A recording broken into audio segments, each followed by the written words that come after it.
Hello and welcome to the History of Africana Philosophy by Jacques Jeffers and Peter Adamson, brought to you with the support of the King's College London Philosophy Department and the LMU in Munich, online at historyofphilosophy.net.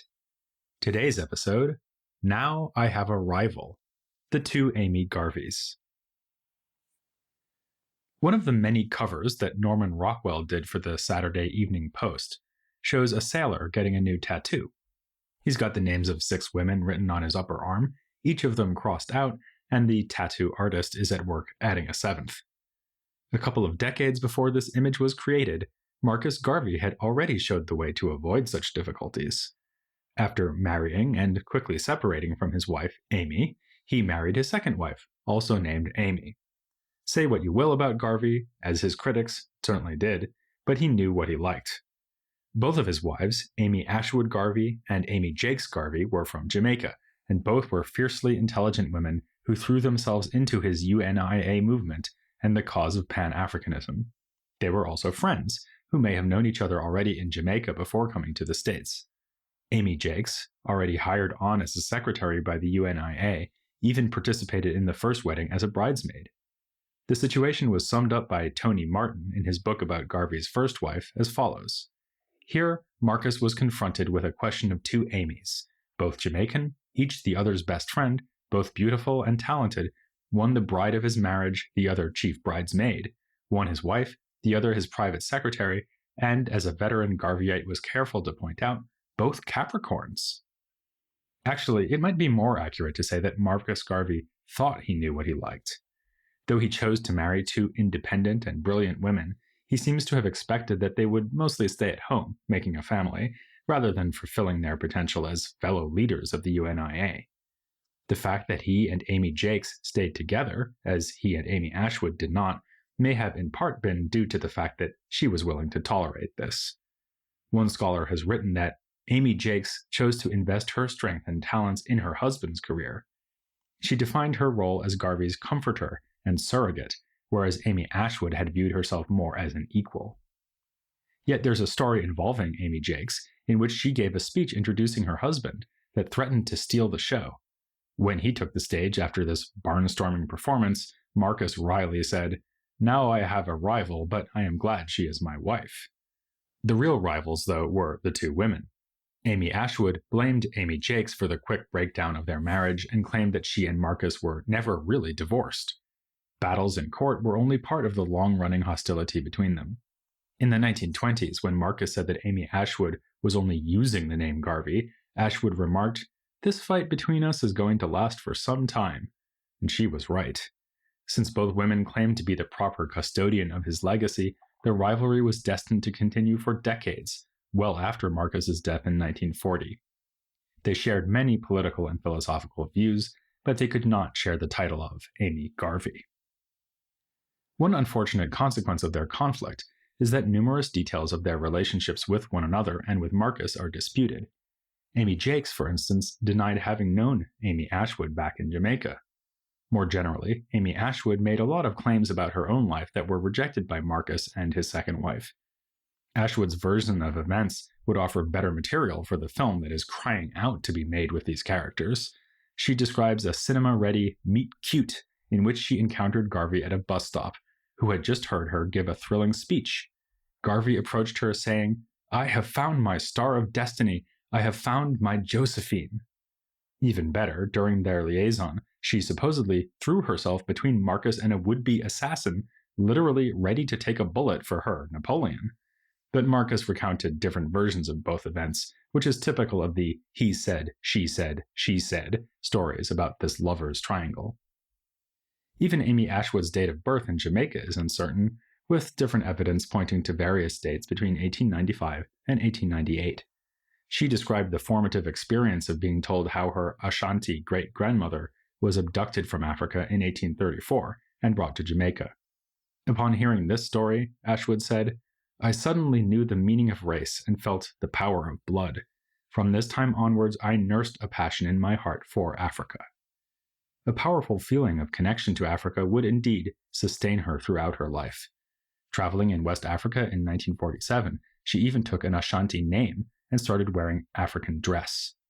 It was an unusual choice for a diasporic figure, in honor of which she would later be called Mother of the Dashiki. Traveling was something Ashwood did a lot. Her career took her from the Caribbean to the United States, Africa, and England, where she founded a restaurant and club, both of which became magnets for the Africana intelligentsia. The club, called the Florence Mills Social Parlor, was said in a 1936 newspaper article to be the headquarters for Negroes in the English metropolis, and elsewhere a place where intellectuals from all parts of the world were wont to gather. Indeed, Ashwood's social circle included George Padmore, Kwame Nkrumah, Jomo Kenyatta, J.B. Duncan, and C.L.R. James, who said that her international Afro restaurant was very important to me because from those early days to this day, I find English food uneatable. James rightly praised Ashwood as a militant anti-imperialist in recognition of her sustained activism and critique of European policies towards Africa. She helped found an organization in support of Nigerian independence and appeared at the Fifth Pan-African Congress, to the chagrin of Amy Jacques, who was invited to be a co-convener of the event by W.E.B. Du Bois, but could not travel to the Congress because of financial constraints. As a disciple of Garveyism, Ashwood always emphasized the importance of racial solidarity, and was critical when she found it lacking. Thus, after a trip to Trinidad, she sourly remarked, "I find Negroes here practically, if not entirely, devoid of race consciousness. It is hard to think that a people could so completely lose their identity in a few hundred years." With time, though, she increasingly distanced herself from strict adherence to her husband's teachings. Already in 1924, she had warned against insisting on immediate independence for African nations, stating, "My view is that the Negro as a race is not yet ripe for political emancipation." She was downright dismissive of Marcus's dream of a single African state, citing something we have ourselves often had cause to emphasize, the diversity of African peoples. Mr. Garvey's idea of an African kingdom was a geographic blunder. There are too many tribes, each differing from the other in customs, so that it is quite impossible to form them into a single people. She ultimately abandoned the Garveyite stress on pure racial identity, writing around 1960 that future developments in the New World generally may show Garvey having been too dogmatic about racial matters in the Americas. The New World is the great melting pot of nations and races, and eventually even black and white will be merged. A new people, compounded of the various racial elements from the Old World, will then emerge. But her commitment to activism never flagged. Around this same time, she was founding the Association for the Advancement of Colored People, a British version of the NAACP. Perhaps the most obvious contrast between Ashwood's thought and that of her erstwhile husband is her feminism. The UNIA did allow women to occupy leadership positions. Many branches had a lady president in charge of organizing local women to support the movement. But ultimately, as one scholar has said, Garveyism was also based on patriarchal models of nationhood, in which the message of race first was coded language for men first. Garvey's expectations of his own wives matched his ideas about family more generally, with women homemakers offering comfort and moral support to confident, active husbands and raising the next generation of race-conscious boys. Thus, one Garveyite remarked, "You find any woman, especially a black woman, who does not want to be a mother, you may rest assured she is not a true woman." This looks like standard early 20th century sexism, but things may be more complicated. It's been argued that this aspect of Garveyism was actually a response to the racist expectation that white women should stay home as happy homemakers, while black women should do badly paid menial labor. In this context, it was seen as a form of liberation that black women should be confined to the domestic sphere, like their white counterparts. This strategy of the UNIA broke down during the Great Depression, though. With black men out of work or unable to make ends meet, black women had to seek jobs outside the home. As for Ashwood, her own activism went well beyond the typical role of female UNIA members, and throughout her life, she spoke out about the conditions endured by women of her race. During her tours of Africa, as she said, she was interested mainly in the problems and affairs of my sex. She made detailed observations about marriage practices, and also noted that in at least some African cultures, including the Ashanti, women wielded considerable political power. This makes Ashwood a forerunner of the scholars we drew on in a previous episode, who in more recent decades have explored the role of women in traditional African cultures. She was proud of her work in Africa as both ethnographer and political agitator. This point is made nicely in one of her many barbed comments about Marcus, whom she used as a source of public authority, even as she accused him of private betrayal. Upon arriving in Liberia, something her husband never managed to do, she said, "Some got the parades, but I the promised land."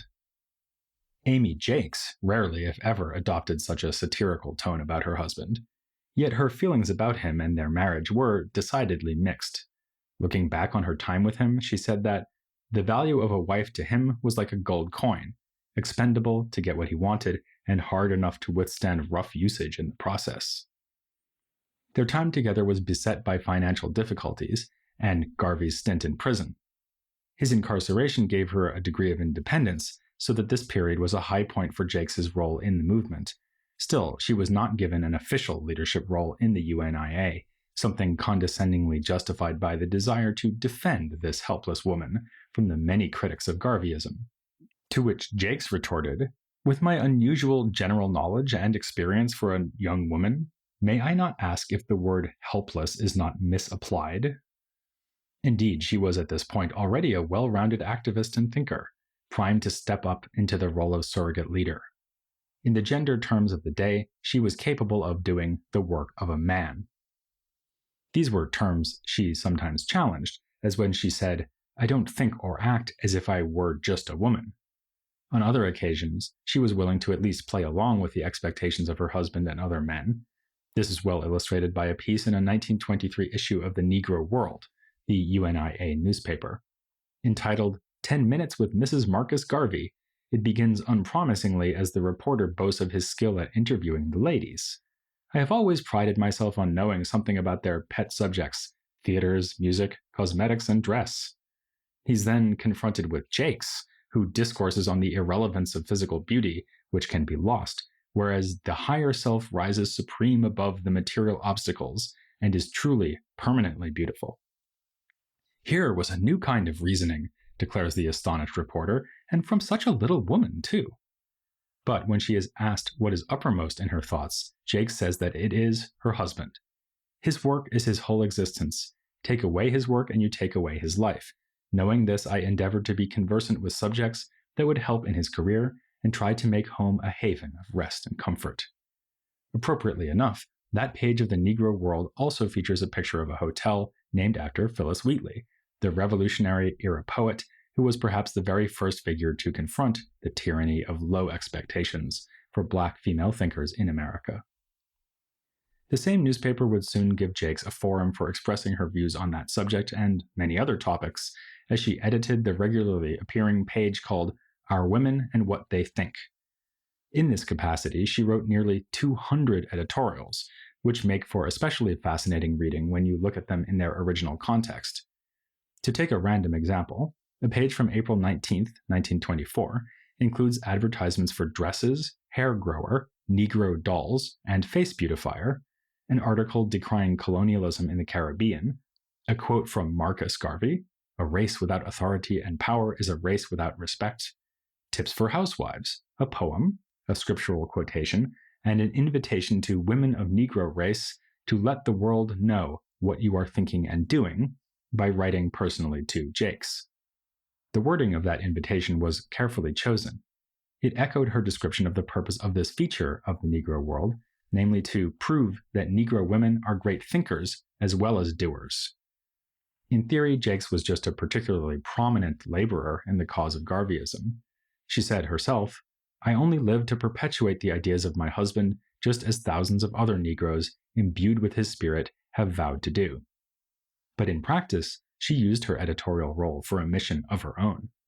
"Usually," she wrote, "a woman's page is any journal devoted solely to dress, home hints, and love topics, but our page is unique in that it seeks to give out the thoughts of our women on all subjects affecting them in particular and others in general. This pleases the modern Negro woman who believes that God Almighty has not limited her intellect because of her sex." Next to this, we find a recipe for scalloped mushrooms. Among those who were impressed by Jacques' journalistic work was a man who was in a good position to judge, the longtime editor T. Thomas Fortune, who said of Jacques' work that she was born with genius to do it. Jacques was an editor of Marcus's speeches and writings too, and made adjustments to his wording, as when she softened the prediction that black men shall put up a fight that shall write a page upon the history of human affairs, by specifying that the fight would be a constitutional one. But it's her own ideas that come out in the editorials. For instance, her argument for the proposition that women should participate in politics. They should not neglect their homes to do so, but as rational and reasonable beings, they can be relied upon to decide how to split their efforts between the public and private spheres. The notion that women should be housebound is antiquated because women have been endowed with the same mental faculties as men. In addition to these are their natural gifts of graciousness and keenness of mind. As that last quote implies, Jacques is convinced that women have something special to bring to politics, something that is urgently needed. She thinks that the laws they introduce will be humane legislations that only the detailed and fine minds of the female sex can conceive. Such legislations uplift the homes, communities, and nation, therefore the home has not been neglected, but benefited. That inference is crucial for her because she never goes so far as to challenge the idea that the domestic sphere is the specific concern of the married woman. In one telling juxtaposition, she writes a piece on behalf of her jailed husband, suggesting, "That's the price he paid because he dared to teach us to say, Africa for the Africans, those at home and those abroad." And just below that includes a short essay called Woman as Man's Helper. It asks, what great man has ever done any profitable thing without the help of some good woman? And praises the women of the UNIA for their steadfast patience. It's a fair guess that Jacques very much has herself in mind here, among others, as the long-suffering and unfailingly supportive partner of a man who has been imprisoned for his political views. In her own life, Jacques found it difficult to balance her two roles, raising Marcus's children while he left Jamaica for England, and trying to contribute to the cause in her own right. It was a tension at the heart of her brand of feminism, which, as one scholar has written, involved a vision of motherhood that entailed community activism as well as private domesticity. This makes for a contrast with Amy Ashwood, who used the freedom of her childless situation to tour the world giving speeches and founding organizations. When Ashwood spoke at the Pan-African Congress, she complained that very much has been written and spoken of the Negro, but for some reason very little has been said about the black woman, who has been shunted into the social background to be a childbearer. Amy Jacques would probably have agreed with that, but in her editorials, she rarely let slip her persona as dutiful but politically engaged wife and mother. This is consistent with her habit of chastising black men for their lazy failure to support both their families and the struggle. With a flash of wit, she writes, "We hope some of our male readers will, in defense of their sex, supply us with a plausible excuse, that is, if they can summon enough energy to do so."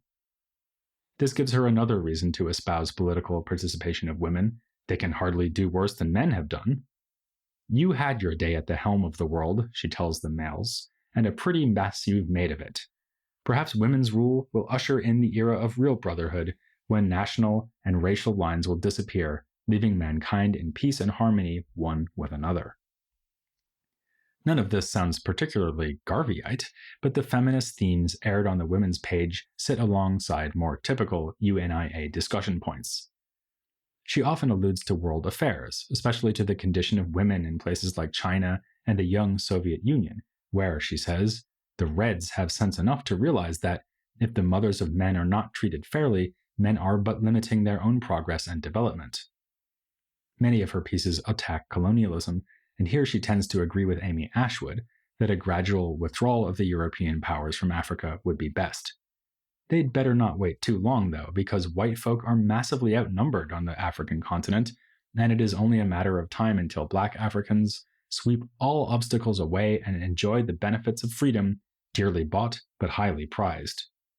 Towards that end, Jacques would later propose an African Freedom Charter, which she envisioned as applicable to Africans in Africa, abroad, and all peoples of African descent, whether 100% or 1%. That's a nice example of the way that, like Garvey himself, she sought to draw together the interests of diasporic and indigenous Africans. In this respect, Jacques adhered more closely to the views of her husband than her rival Ashwood was willing to do. In 1948, she continued to urge diasporic Black people to see themselves as units of a mighty whole whose center is Africa, since the ties of blood that bind us transcend all national boundaries. Indeed, Jacques claimed to speak not just for Garvey, but with him. After his death, he would appear to her in her dreams, guiding her work and her thought from beyond the grave. Given Amy Ashwood's agonized relationship with Marcus, she could not so easily claim to be carrying on where he had left off. Yet when, as an old woman, she was asked what she thought of the political movements of the 1960s, she allowed that the Black Power movement seemed to be the fruition of Garvey's program. As for Martin Luther King Jr., she didn't care so much for him because, she said, "I am a Garveyite." As these quotations from Ashwood show, Garveyism was no passing phase. It lastingly shaped ideas about the African diaspora throughout the 20th century.